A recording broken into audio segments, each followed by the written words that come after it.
So, mga mima ko, sa mga nagtatanong kung ano ba yung ginagamit kong salbutamol na solution or yung nilalagay nga dito sa ating mesh nebulizer. Ito siya mga mima ko. Ayan. Ito yung isa. Ito yung 12 pesos na nabibili ko. So, before, akala ko ito na yung pinakamura. Pero may nag-comment nga sa ating TikTok account na meron daw nga mas mura nito sa TGP. Kaso, ang sabi niya doon is 6 pesos nga daw. Pero nung pumunta ako last Sunday, ang sabi nung pharmacist doon, ito nga daw yun. Ito na yung pinakamura nila. And yung price na nito mga mima ko is 10.50. And kung tatanungin niyo ako kung recommended ko ba siya gamitin? Yes, mga mima ko, pwede na to.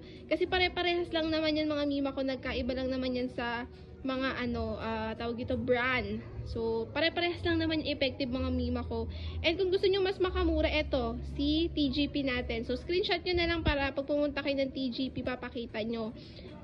Meron kasi dito mga mima ko, mga branded, at saka meron din tayo ng mga, tawag ito, generic. So, ayan, magtanong na lang kayo. Pag wala nito, naubusan kayo, tanong nyo to.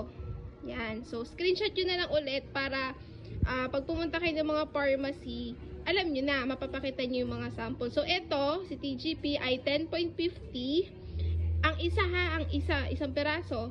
Tapos, ito naman po ay 12 pesos. So, ayan ang mga mima ko. Sana nakatulong tong video na to. Bye-bye!